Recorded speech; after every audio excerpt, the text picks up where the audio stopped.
नमस्कार दोस्तों, मैं एडवोकेट मनीष अलग आपका इस वीडियो में दोबारा से स्वागत करता हूँ। दोस्तों ये वीडियो बहुत ही ज़्यादा पूछे जाने वाला टॉपिक है। इनफैक्ट सबसे ज़्यादा जिसमें चिंता होती है वो ये कि अगर आपके ऊपर किसी ने चेक बाउंस का केस कर दिया है तो आप अपनी डिफेंस में क्या क्या कर सकते हैं या क्या क्या होता है नॉर्मली। तो जैसे कि दोस्तों हम शुरुआत करते हैं श्री भगवत गीता के एक श्लोक के साथ। तो ये श्लोक है खास इसी वीडियो से ही रिलेटेड है। तो वो श्लोक इस प्रकार है, चिंताए जायते दुकम नाने हेति निश्रे दयाहीना सुखी शांत सर्वत्र गलत प्रहार। दोस्तों इसका अर्थ ये है कि चिंता से ही दुख आता है और कोई कारण नहीं होता इसका।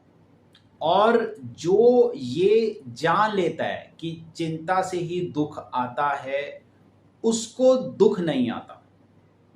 तो हम आपके सारे चिंताओं का निवारण तो नहीं कर सकते, लेकिन हाँ आपकी जो सबसे बड़ी चिंता हो जाती है कि अगर आपके ऊपर किसी ने चेक बाउंस का केस कर दिया है तो आप अपनी डिफेंस में क्या क्या कर सकते हैं, ऑप्शंस क्या क्या होती हैं, या नॉर्मली हमारे इंडियन सिनेरियो के अंदर क्या क्या होता है, हम ये डिस्कस करेंगे। चलिए शुरुआत करते हैं। ये सबसे पहला तो अगर आपने जेन्युइनली किसी से पैसा लिया है तो आप उसको पैसा लौटाने की इंटेंशन से उसको आप पेमेंट प्लान कुछ ऐसा बना लो, मंथली इंस्टॉलमेंट्स देना शुरू कर दो या कुछ एग्रीमेंट बना लो या लमसम में कुछ भी सेटल कर लो। सबसे पहला तो यही आता है कि अगर आपने लिए हैं पैसे तो आप कोई ना कोई ऐसा प्लान बनाओ, पेमेंट प्लान बनाओ, चाहे मंथली का बनाओ, चाहे आप मतलब उसमें आप कितना अटेंड करो अपनी प्रोसीडिंग्स पे, वो एक अलग चीज़ है। लेकिन हाँ अगर आप कुछ पैसा देते हैं तो इस चीज़ का एडवांटेज ज़रूर मिल जाता है आपको कि आपकी जो इंटेंशन है वो पैसे देने की है। इस चीज़ का तो फॉर श्योर आपको एडवांटेज मिलता है।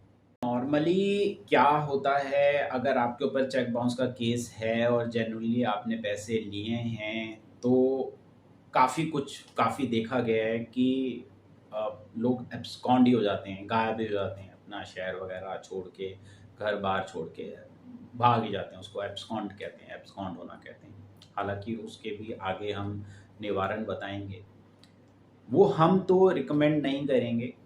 और अगर आप केस लड़ते हैं और आप आगे अपील में भी जाते हैं तो आपका 50% तक, 40-50% तक तो खर्चा वैसे ही हो जाएगा।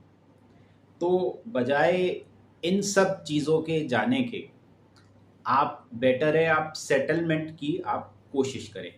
देखिए अब इस पे मैं एक पर्सनल केस आपसे डिस्कस करना चाहूँगा। रिसेंट का ही केस है हमारा, पिछले साल का ही केस है। उसके अंदर क्या किया अपोजिट पार्टी ने, हम कंप्लेनेंट साइड से थे और एक्यूज को हमने सबसे पहले तो लीगल नोटिस भेजा। तो लीगल नोटिस का जवाब ये आया कि भाई खाली लिफाफा आया, उसके अंदर लीगल नोटिस था ही नहीं। लेकिन उनके ऊपर हमने फिर केस किया। पहली डेट आई, पहली डेट पे इन्होंने कहा कि हमें कंप्लेंट मिली ही नहीं। अरे भाई जब आपको सम्मन दिए तो सम्मन आने के बाद ही तो, मिलने के बाद ही तो आप हियरिंग पे आए हो। तो ऐसे कैसे हो सकता है कि सम्मन में हमने कंप्लेंट की कॉपी नहीं डाली। तो पहली डेट तो उन्होंने ऐसे ही ले ली। उसके बाद जब उनको हमने दी, ईमेल से दी, उसके बाद अगली डेट में उन्होंने ये कहा कि ये देखो हमने कंप्लेंट की कॉपी निकाली है, इसके तो प्रिंट आउट ही ठीक नहीं आ रहा, हमें कंप्लेंट की कॉपी जो है वो आप दीजिए। तो एक और डेट खराब कर दी अपोजिट पार्टी ने। उसके बाद फिर एक डेट आई, इस पे उन्होंने कहा कि हम तो सेटल करना चाहते हैं, आप मीडिएशन में भेज दो। हमने कहा ठीक है। मीडिएशन के अंदर वो आए नहीं। फिर उन्होंने कहा कि अगली डेट पे कहा कि ये कुछ प्रॉब्लम थी, पर्सनल प्रॉब्लम थी, लेकिन हम ना चाहते हैं सेटल करना, हम प्लीज़ हमें कुछ अलाउ कर दो। But in the main time हमें जिस टाइम पे जो जो चीज़ें करनी थी हमने करवा दी। इन द मेन टाइम हमने बहुत चीज़ें देखी कि वो अपोजिट पार्टी के जो एडवोकेट हैं वो क्या है कि ऑनलाइन हियरिंग चल रही थी, तो ऑनलाइन हियरिंग के अंदर वो बात करते करते वो ये शो करने की कोशिश कर रहे कि उनको ऑडियो नहीं आ रहा या कभी कुछ। तो ये मैंने एग्जांपल इसलिए दिया कि नॉर्मली ऐसा होता है, ऐसा जान के करते हैं कि डेट पे डेट मिलती रहे और टाइम खिंचता रहे। बाय द टाइम मतलब 1.5-2 साल हो जाएं तो फिर ऑब्वियसली जिसने पैसे लेने हैं उसका 50% मॉल तो वैसे ही डाउन हो जाता है। वो कहता है यार मैं कहाँ से शुरू हुआ था कहाँ आ गया। तो वो ये चीज़ भी प्ले करते हैं। तो मैं ये बताने की कोशिश कर रहा था कि एक्चुअली में होता क्या है, हम ये कभी भी नहीं करते। देखिए, अगर आपने कोई सिक्योरिटी चेक दिया है किसी को और वो बाउंस हुआ है, तो वो under section 138 of negotiable instrument act के प्रीव्यू में नहीं आता।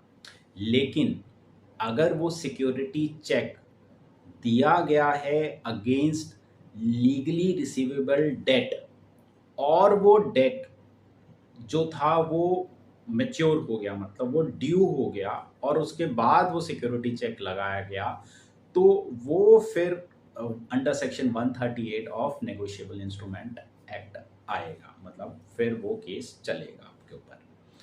तो देखिए, अगर तो आप जेन्युइन हैं तो ये सारी चीज़ें, अगर आपने जेन्युइनली पैसे नहीं लिए तो फिर आप अच्छे एडवोकेट को कांटेक्ट कीजिए और आप उसका रिप्लाई फाइल कीजिए लीगल नोटिस का, और आप एक काउंटर केस भी डाल सकते हैं उसके ऊपर फॉल्स चेक बाउंस का, मतलब कि आपके ऊपर फर्जी केस किया गया है उसका, वो भी चीज़ आप कर सकते हैं, मतलब काउंटर केस जो है वो आप डाल सकते हैं। तो दोस्तों, ये था हमारा वीडियो और मैं मनीष अलग आपसे इजाज़त चाहूँगा इस वीडियो में। अगले वीडियो में मिलते हैं, तब तक के लिए भगवान आप सबकी रक्षा करें। नमस्कार।